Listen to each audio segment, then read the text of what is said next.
Hello children, this is your third part of chapter number 3, Economic Reforms since 1991. This is for class 12th and presented by Ms. Divya Saraswat. Learning objectives are as same as the first and second video. Now, topics to be covered through this video are: in our last video under liberalization, we discussed industrial sector reform and financial sector reform. In this video, we will going to discuss all these three sectors, which is your fiscal reform, foreign exchange reform, trade and investment reform. Fiscal reform is also called tax reform.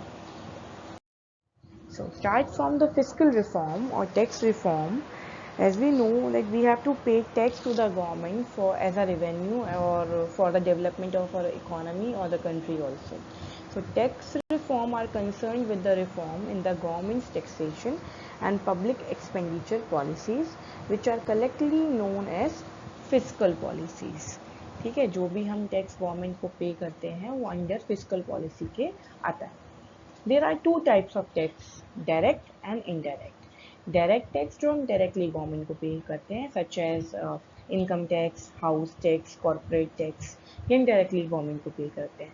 Indirect tax are the tax जो हम through goods and services को consume जब हम करते हैं, जब उनका हम purchase करते हैं, through that we pay to the government. For example, if you are purchasing a packet of chips, it is a cost of rupees 20.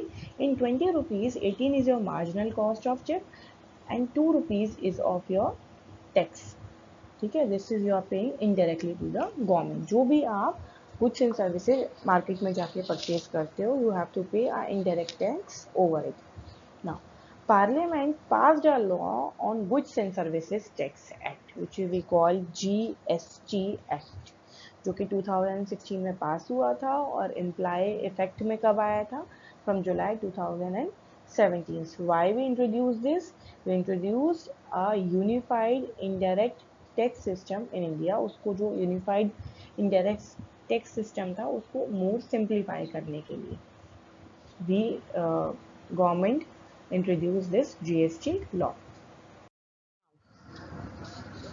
GST, we will discuss GST now. GST is a goods and services tax. We have to pay two types of tax to the government, which is direct and indirect. And indirect tax में हमारे बहुत सारे taxes आते हैं, such as अगर आप कोई भी goods and services, goods मतलब the things which you can touch, ठीक है, वो सारे आपके goods होते हैं, services जिन्हें आप touch नहीं कर पाते. For example if you are going to watch movie, तो उसमें भी आपको एक टैक्स देना पड़ता है. If you are purchasing something, आपको उसमें टैक्स देना पड़ता है. So these are the indirect tax. तो ये सारे इनडायरेक्ट टैक्स को हटा के गवर्नमेंट ने एक जीएसटी को लॉन्च किया, ठीक है, for making it more simpler for the people who are paying it. We are going to understand this by this. For example, अगर हमने रॉ मटेरियल परचेज किया 50 रुपीज़ का एंड 50 रुपीज़ उसके ऊपर प्रॉफिट लगाया गया, तो वो 100 रुपीज़ का हुआ.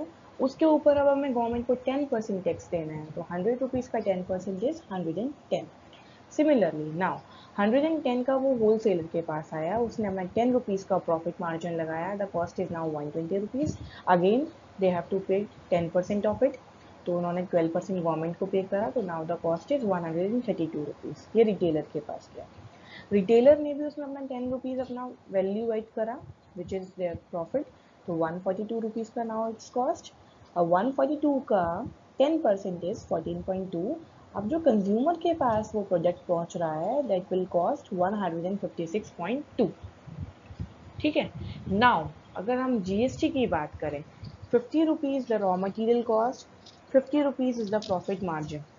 Now the cost is 100 rupees. तो अब जो आपका 10% आपको पे करना है वो वैल्यू एडिड पे करना है, ओनली वैल्यू एडिड, जो आपने प्रॉफिट मार्जिन लगाया. तो वैल्यू एडिड का 10% is 5, so 105. Now 105 wholesaler के पास गया, होल सेलर ने उसका अपना 10 रुपीज़ प्रॉफिट एड किया, which is there 115. Now 10 rupees का 10%, only 10 rupees value added, so it's your 1. Now 160 rupees, 16 rupees retailer के पास. Now retailer also added 10 rupees. Now 10% of 10 rupees is 1 rupee. So now it costs 127 rupees to the consumer. जो कि पहले consumer को कितने का आता था, 156.2 रुपीज़ कंज्यूमर को पे करने पड़ते थे जिस प्रोडक्ट को खरीदने में. नाउ कंज्यूमर हैज़ टू पे only 127 rupees. This somewhere reduce the tax and a burden over a consumer. So this is called GST. Now GST implies few categories: 28% category, 18% category, 12% category, 5% category and exemption also. Exempt कहाँ पर होगा GST? Health care, education, non AC railway travel, local train and buses, pilgrimage travel, hotels and lodges जिनका आपका 1000 rupees तक का खर्चा होता है. 5% कैब में, गुड ट्रांसपोर्ट जो आपके हैं, रेलवे जिसमें AC है, इकोनॉमी क्लास एयरलाइंस में, जो भी आपके रेस्टोरेंट हैं जिनका टर्नओवर 50 लाख होता है उनके ऊपर. 12% ऑन बिजनेस क्लासेस आपका एयरलाइन में, नॉन AC रेस्टोरेंट में 12%, होटल्स एंड लॉजेस जिनका आपको पे करना पड़ रहा है 1000 to 2500. 18% स्टैंडर्ड रेट टेलीकॉम पर, IT पर, फाइनेंशियल सर्विसेज, रेस्टोरेंट जिनके अंदर AC है और होटल्स जिनका आपको पे करना होता है 2500 to 5000. And 28% is the last category: 5-star hotels, restaurants, cinemas, gambling, horse race and betting. So these are the category of GST. 0% which is your exemptions, 5%, 28% and 12% and 18%. Now it's time for fiscal reform or tax reform. In 1991, when we faced financial crisis, at that time government has increased the tax percentage. ठीक है, और इतना ज़्यादा increase कर दिया था कि tax aviation की सिचुएशन आ गई थी, लोग बचने लग गए थे टैक्स को पे करने से. ठीक है, which is somewhere illegal. So उन्होंने क्यों किया था? Government has done to generate revenue so that they can pay the money जो उन्होंने बोरो किया है दूसरी कंट्रीज से, but somewhere they are unable to generate that much revenue. So now it's time for reduction in direct taxes. Why to reduce direct taxes? To generate saving. ठीक है, promote saving and voluntary disclosure of saving also. इससे क्या होगा? लोग अपनी savings को promote करेंगे और खुद से टैक्स भी पे करेंगे अगर वो रिड्यूस हो जाएगा तो. ठीक है, regulate and reduce the rate of indirect tax. Indirect tax भी बहुत ज़्यादा हाई था गुड्स एंड सर्विसेज के ऊपर.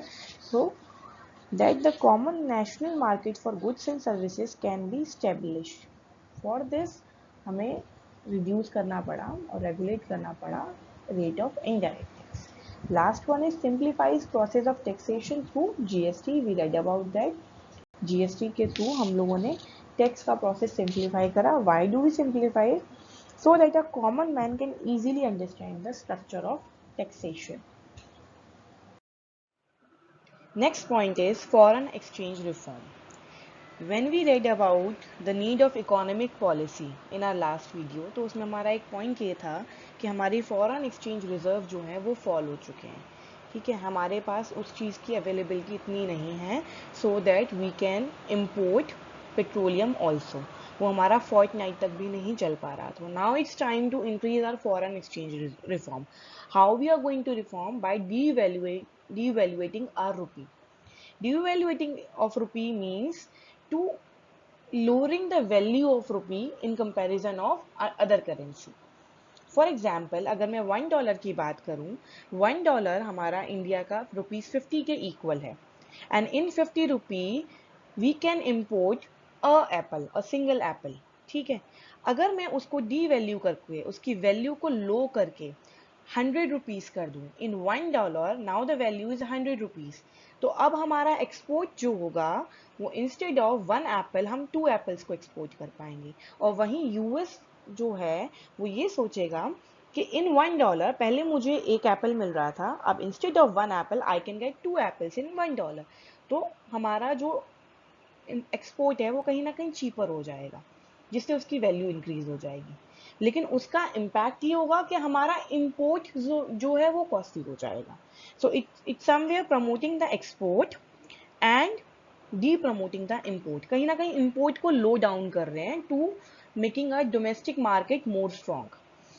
Second is adopting flexible exchange rate system. In adopting flexible exchange rate system, जो भी हमारी मार्केट फोर्सेस हैं वो डिसाइड करती हैं कि हमारा रुपी डीवैल्यू होना चाहिए या नहीं होना चाहिए.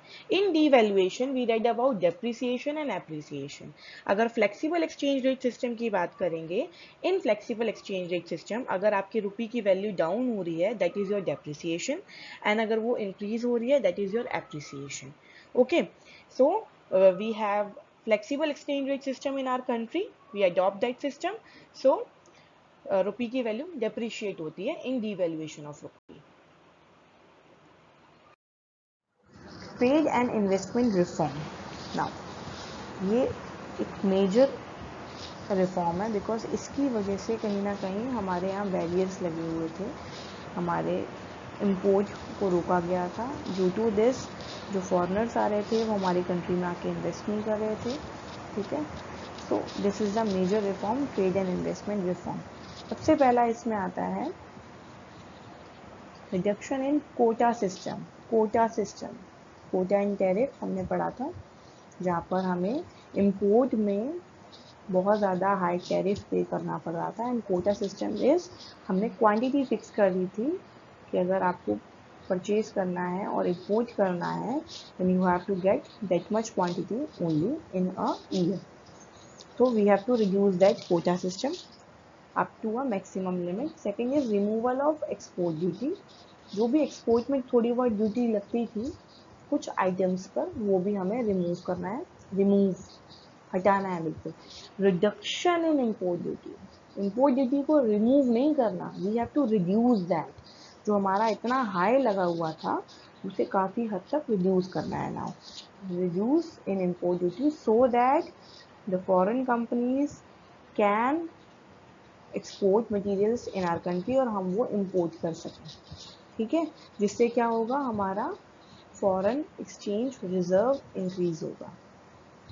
ठीक है, हमारे यहाँ जब वो इम्पोर्ट करेंगे देन वी एक्सपोर्ट, तो कहीं ना कहीं फॉरेन एक्सचेंज रिजर्व इंक्रीज होगा. Import licensing was abolished accept in the case of hazardous and environment sensitive industries. No need of import licensing. अब इम्पोर्ट की लाइसेंसिंग की ज़रूरत नहीं है. You can import without any license. पर अगर ये केसेस हैं जहाँ आप hazardous and environment sensitive products को इम्पोर्ट कर रहे हो then you need licensing for that. So through which we can understand the whole liberalization process. Thank you for watching this video. In our next video we will learn about privatization and globalization.